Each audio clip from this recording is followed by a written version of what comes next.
पूरा एंगल्स का बेसिक्स जो है वो सिखाता हूं तुम लोगों को।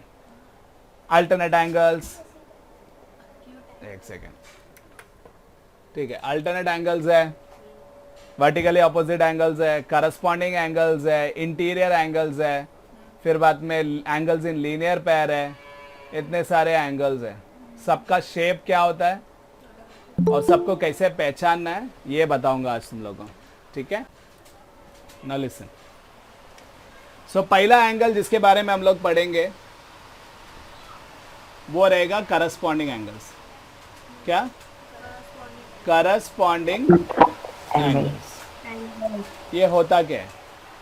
अब समझो अगर दो पैरेलल लाइंस है, ठीक है, दो पैरेलल लाइंस एंड उसको एक ट्रांसवर्सल काट रहा है, मतलब दो पैरेलल लाइन को जो काटता है या फिर दो लाइंस को जब कोई लाइन काटता है, वो जो लाइन काटता है ना उसको ट्रांसवर्सल बोलते हैं। उसको क्या बोलते हैं? Transversal. And these are parallel lines, ठीक है। नेमिंग दे देते हैं अभी।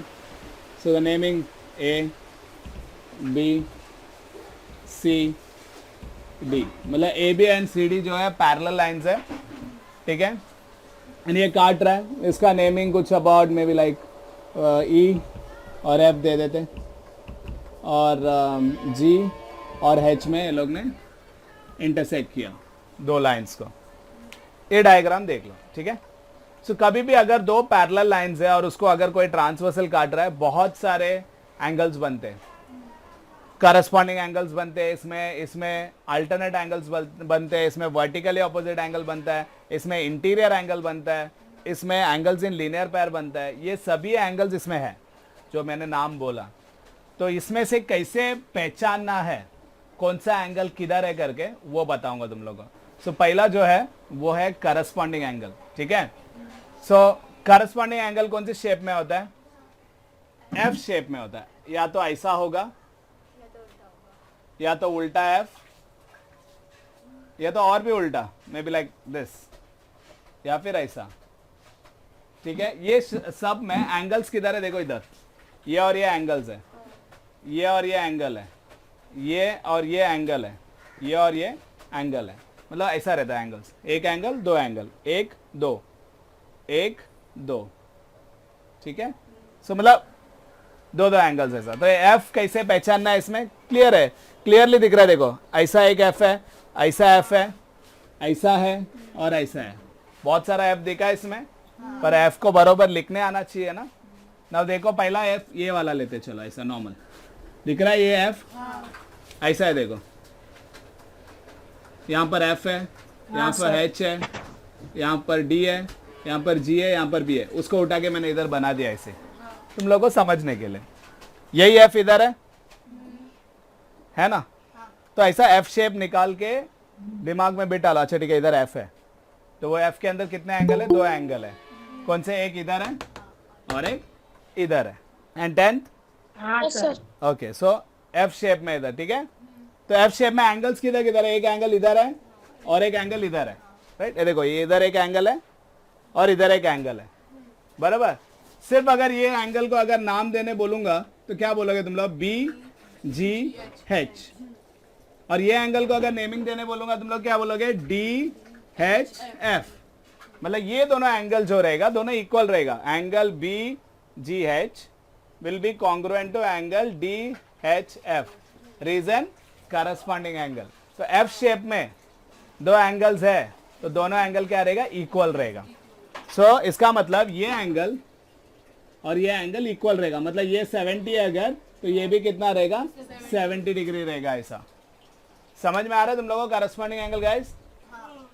सर। हाँ सर। किसको नहीं समझ रहा? ठीक है, तो समझ रहा है तुम लोगों को, ठीक है। अब ध्यान दो। So this is corresponding angle. ये वाला एफ देख लिया हम लोग ने, ये साइड भी एफ है। सो ये साइड का एफ कैसे ड्रॉ करें? ड्रॉ नहीं करें, ऑलरेडी है, पर तुम लोग के लिए मैं साइड में बना के बताता हूं। सो ये वाला एफ देखो ऐसा है, ऐसा है ना। सो इसमें क्या क्या है? ए है, जी है, एच है, सी है और एफ है।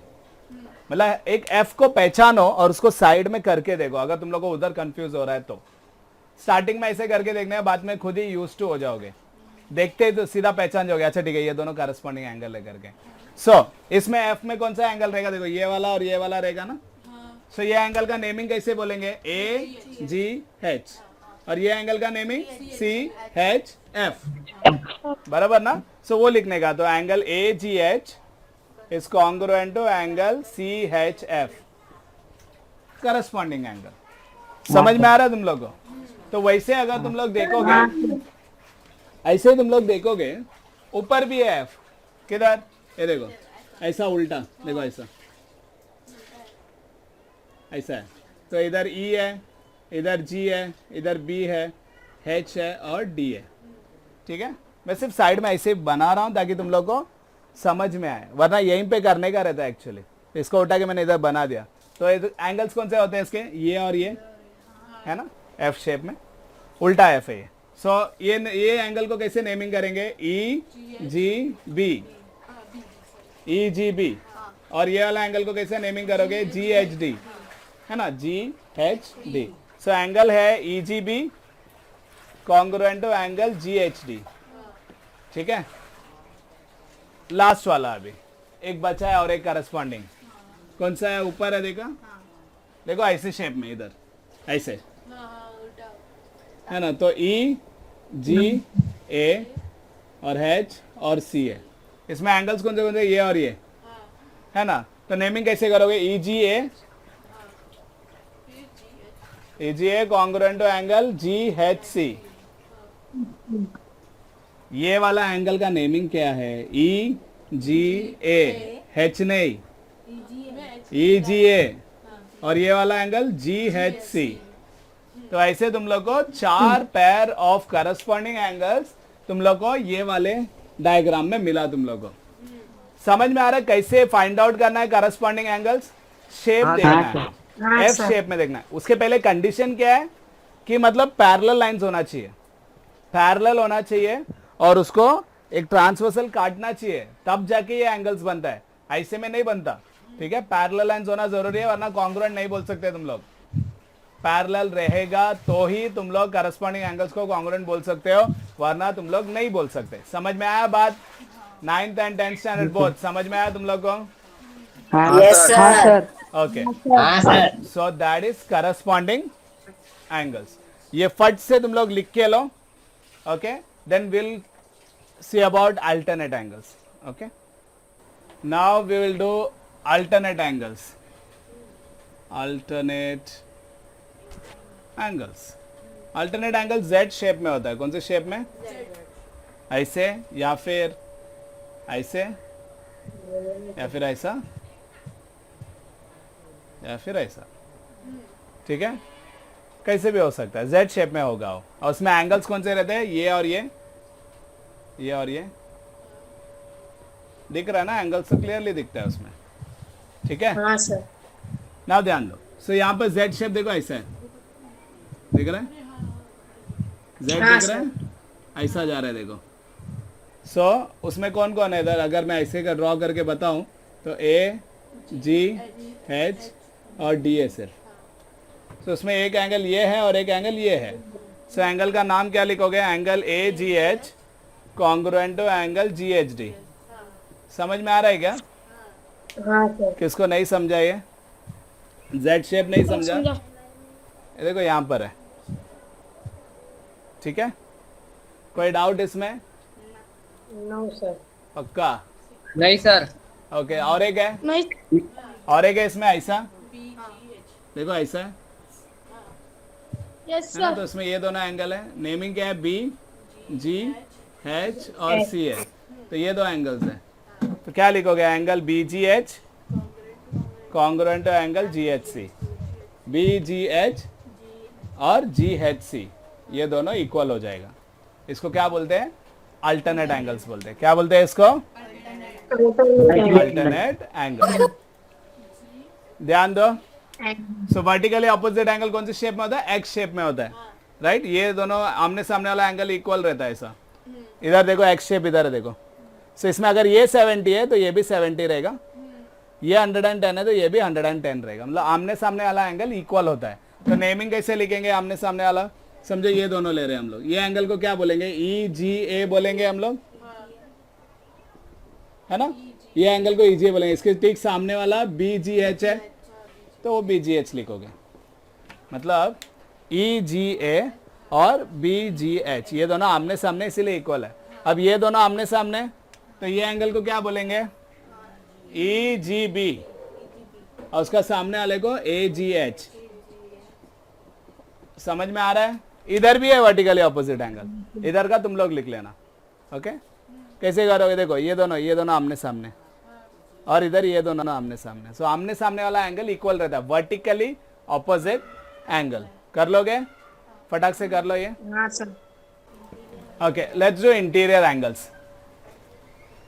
इंटीरियर एंगल कौन सी शेप में होता है, सी, ऐसा या फिर ऐसा या फिर ऐसा या फिर ऐसा। उसमें ये दो एंगल्स ऐसा, ये इक्वल नहीं होते। अभी कभार हो गया तो हो गया, बट ये इक्वल नहीं होते। ठीक है, अगर एक एंगल 90 है तो शायद दोनों इक्वल होगा, दोनों 90 + 90। इसमें क्या होता है पता है, इंटीरियर एंगल में ये दो एंगल को प्लस किया तो 180 आता है। मतलब sum of interior angles is 180 degree. Sum of interior angles क्या होता है, 180 डिग्री होता है। अभी इंटीरियर मतलब सी, पहचानना है हम लोग को, सी किधर है करके दिख रहा है, सी कैसा है, देखो ऐसा है, ए जी एच और सी, इसमें ये दोनों एंगल लेना है। तो ये एंगल का नाम क्या है, ए जी एच, तो मैं लिखूंगा angle A G H plus दूसरा एंगल ये वाला है G H C is equal to 180 लिखेंगे हम लोग। इसमें इक्वल नहीं लिखेंगे, इक्वल किस में लिखते थे, करस्पॉन्डिंग एंगल, अल्टरनेट एंगल और वर्टिकली ऑपोजिट एंगल, ये तीनों में ही सिर्फ तुम लोग इक्वल लिखने का रहता है। इसमें इक्वल नहीं लिखना है, इसमें क्या करना है, दोनों एंगल को प्लस करके 180 लिखना है। Sum of interior angle is 180 degree. समझ में आया तुम लोग को। वैसे और एक है उस तरफ, देखो उस तरफ भी सी है, दिख रहा है, ऐसा है बी जी एच और डी, राइट। सो ये दोनों तो कैसे लिखेंगे, वो angle B G H plus angle G H D is equal to 180 degree. मतलब ये वाला एंगल और ये वाला एंगल मिलाएंगे तो 180 हो जाएगा। सो सम ऑफ इंटीरियर एंगल कौन सी शेप में होता है, सी। याद रहेगा ये। तो सी के अंदर कोई समझो ये कभी यूज होता है, फॉर एग्जाम्पल यहाँ पे दे देंगे तुम लोग को 100 है करके, बोलेंगे ये वाला निकाल, तो मैं क्या लिखूंगा, ध्यान दो, अभी आवाज कहाँ से आ रहा है, उसमें से आ रहा है। ओके सुनो, सो ये कितना है, 100 है, राइट। सो मैं इधर 100 लिख दूंगा, इधर 100 plus G H C is equal to 180। अगला स्टेप में 100 उधर जाके माइनस हो जाएगा 180 से, और तुम्हें मिल जाएगा इधर 80। तो मतलब एक एंगल देके दूसरा फाइंड आउट करने बोलते हैं ना, तब यूज होता है ये, अगर सी के अंदर है तो। सो इंटीरियर एंगल हो गया। अब करेंगे एंगल्स इन लीनियर पेयर। क्या करेंगे, सबका शेप याद रखना, एंगल्स इन लीनियर पेयर। ये टी शेप में होता है ऐसा, या फिर उल्टा टी, या फिर साइड वाइज टी, या फिर ये साइड वाइज। इसमें एंगल्स कौन से, ये और ये एंगल है, ये और ये एंगल है, ये और ये एंगल है, और ये और ये एंगल है। तो इसमें टी देखो बहुत सारे, यहाँ पर ऊपर एक टी है, देखो ऐसा साइडवेज टी है इधर, और इधर इधर टी है, इधर टी है, बहुत सारे टी है इसमें, दिख रहा है ना। माइक ऑफ सब लोग। तो बहुत सारे टी है, तो कोई भी 2 एग्जांपल देता हूं, बाकी तुम लोग करना। बहुत सारा है इसमें, बहुत सारा लीनियर पेयर है। कभी भी एक स्ट्रेट लाइन में ऐसा एक लाइन आ जाता है, तो ये दोनों को ऐड करोगे ना 180 होता है। क्यों ऐसा, क्योंकि अगर इधर डी रखोगे, तुम यहां से लेके यहां तक स्ट्रेट लाइन का डिग्री कितना होता है, 180 डिग्री होता है। Straight line is what, 0 to 180 degree, straight line, right. कैसा रहता है, एक एंगल ऐसा रहता है, एक सिंपल सा, फिर ये घूमता है पूरा यहाँ पर आता है 180 डिग्री, तब it becomes a straight line. So इसीलिए उसको लीनियर पेयर बोलते हैं। लीनियर मतलब स्ट्रेट, ठीक है। तो यहाँ पर बहुत सारे स्ट्रेट लाइंस है, इधर बहुत सारे स्ट्रेट लाइंस है, दिख रहा है, ऐसा स्ट्रेट लाइन है उसको काट रहा है, ये भी एक स्ट्रेट लाइन है उसको काट रहा है ये। ये भी स्ट्रेट लाइन है, उसको ये काट रहा है। सो बहुत सारे स्ट्रेट लाइंस है और उसको कुछ काट रहा है। सो ऊपर वाला पहला देख लेते हैं, कौन से एंगल है? Angle EGA plus angle EGB is equal to 180 degree. क्यों? देखो टी शेप में, वैसे भी स्ट्रेट लाइन है, ए से लेके बी तक एंगल कितना होगा? 180 डिग्री होगा। उसके अंदर दो एंगल है, कौन से? EGA और EGB है, ये दोनों एंगल है, ये और ये, ठीक है, इक्वल नहीं होता, दोनों को प्लस करेंगे हम लोग तो 180 डिग्री होता है। ऐसे बहुत सारे, इधर भी है देखो, ये स्ट्रेट लाइन अगर मैं देखूंगा तो क्या है? AGE और AGH, ये दोनों भी क्या रहेगा? 180 डिग्री रहेगा। जैसे डायग्राम मैंने तुम लोग को बेसिक्स में सिखाया था वैसे ही दिख रहा है ये, है ना? पर एक वैल्यू दिया है हम लोग को। एक वैल्यू कौन सा दिया है? ये वाला एंगल का नाम क्या है? DHP, क्योंकि ऐसा दिया है, देखो ऐसा एंगल दिया है 85, तो इधर D है, इधर H है और इधर P है। तो ऐसे एंगल को ना दिमाग में एकदम ऐसा मतलब अलग कर देने का, कौन सा एंगल दिया है करके। सो दिया कौन सा है? DHP, दिख रहा है? क्लियरली दिया है, DHP हम लोग को दे दिया है ना। हम लोग को कुछ एंगल्स फाइंड आउट करने बोला है। कौन सा एंगल्स फाइंड आउट करने बोला है? एंगल RHD फाइंड आउट करने बोला है, और फिर एंगल PHG फाइंड आउट करने बोला है, फिर बाद में एंगल HGS फाइंड आउट करने बोला है, और फिर हम लोग को फाइंड आउट करने बोला है MGK। ये सब एंगल्स किधर है पहला वो देख लो, वो याद रखना जरूरी है, राइट? सो पहला RHD किधर है? देखो देखो यहाँ पर है RHD, ये तो बाजू वाला एंगल है ना? अभी हम लोग को क्या मिला था? हम लोग को क्या दिया है? उन लोग ने DHP दे दिया है और ठीक उसका बाजू वाला एंगल फाइंड आउट करने बोला है, जो है DHR या फिर RHD। समझ में आ रहा है guys? 9th standard? Yes sir. मतलब ये दो एंगल जो है कैसा है? ऐसा है, यहाँ पर 85 दिया, ये वाला फाइंड आउट करने बोल रहे हैं। कौन से शेप में मिला ये हम लोग को? T मिला ना? T मतलब क्या है? लीनियर। T मतलब क्या है 9th standard? Angle in linear pair. Angle in linear pair. T मतलब क्या है? Angle in linear pair. Angle in क्या है T का मतलब? Sir 180 degree.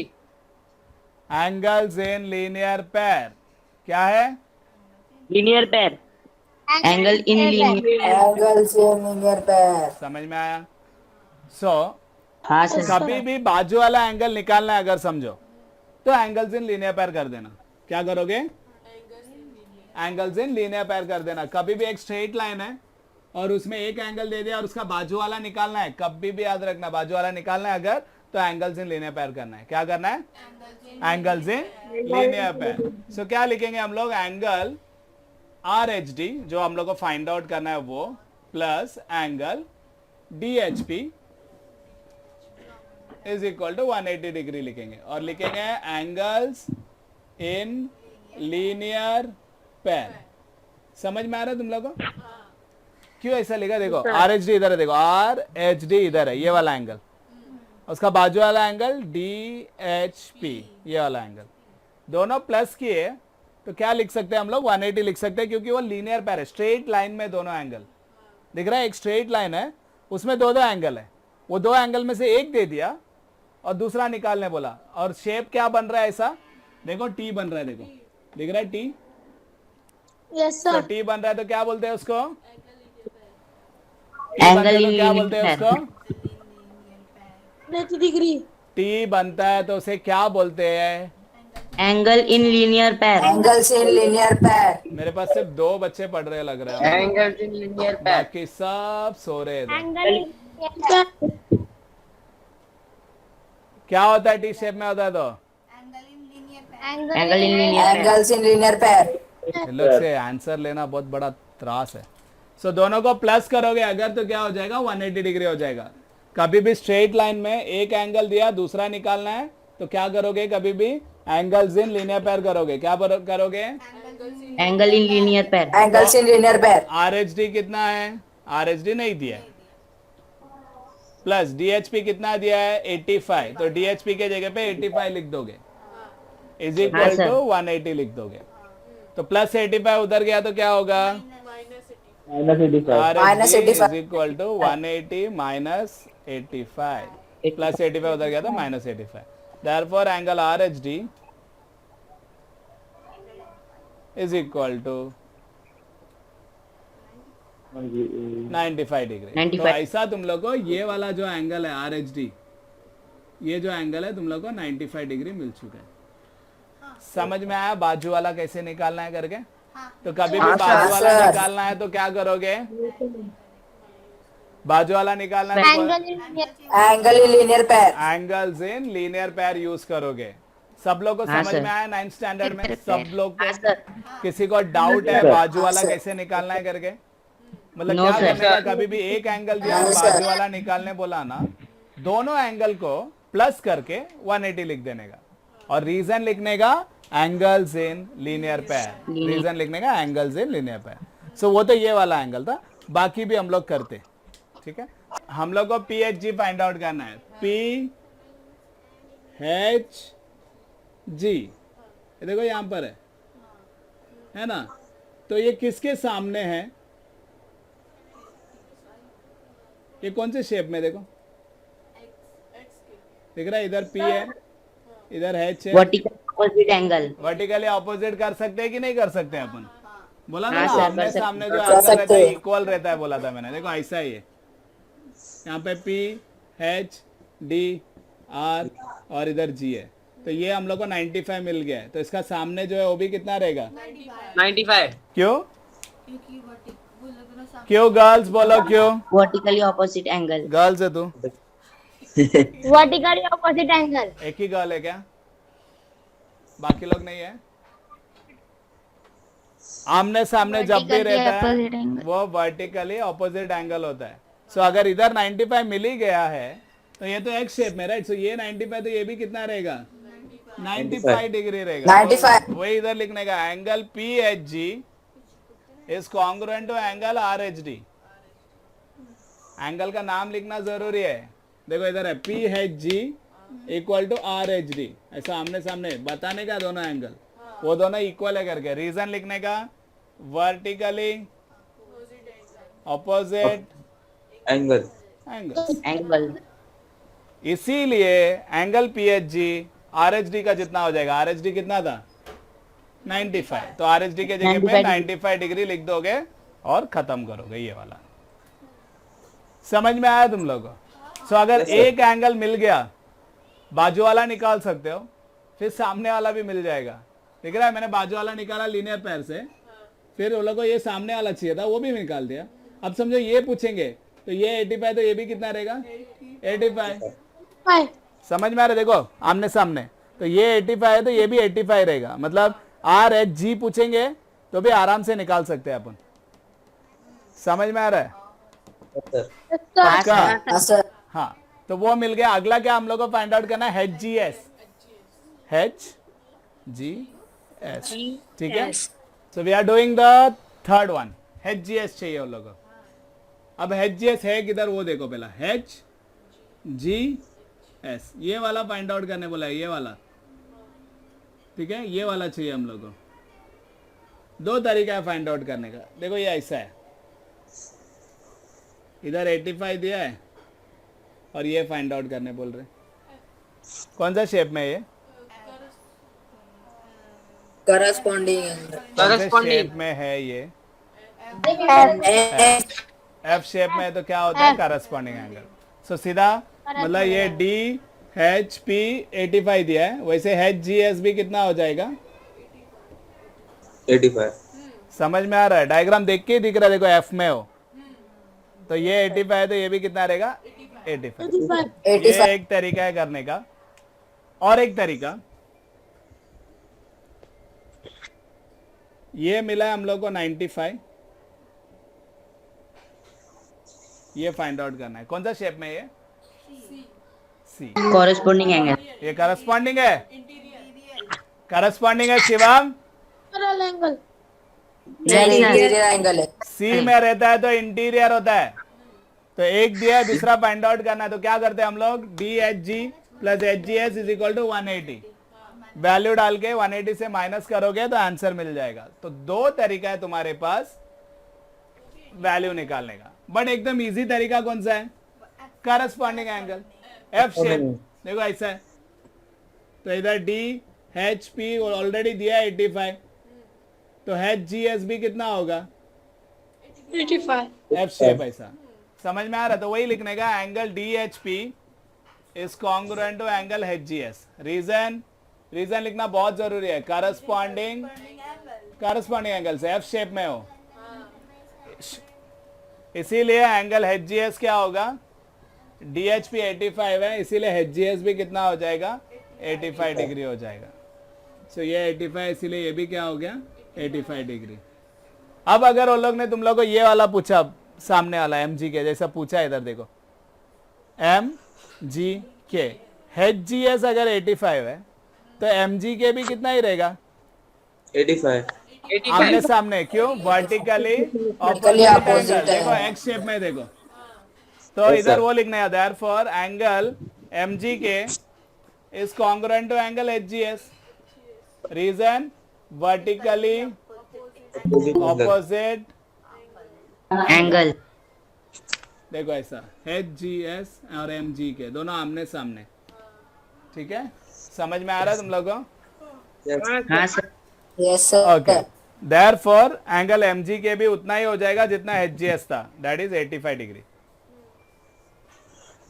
ठीक है, क्योंकि देखो एच जी एस हम लोग को 85 मिल गया है, तो एम जी के भी कितना रहेगा? 85 रहेगा, आमने सामने एक्स शेप में है ना, ये 85 तो ये भी कितना रहेगा? 85 रहेगा। समझ में आया? वापस समझाता हूँ, ध्यान दो। पहले हम लोग को क्या दिया, उन लोगों ने क्या फाइंड आउट करने बोला? अभी इसके पहले H G S find out करने बोला। एच जी एस ये नहीं था 85, पहले नहीं मालूम था कितना है करके। So H G S find out करने बोला, और मैंने देखा कि इधर तो एफ है, ऐसा दिख रहा है ऐसा, तो एच जी एस और डी एच पी दोनों करस्पॉन्डिंग एंगल्स है एफ शेप में, तो ये डी एच पी 85 है, तो ये भी कितना रहेगा? 85 रहेगा। इसीलिए एच जी एस मुझे क्या मिल गया? 85 मिल गया। F shape corresponding angles. एक बार मुझे एच जी एस मिल गया 85, तो इसका सामने वाला भी कितना ही रहेगा? 85 ही रहेगा।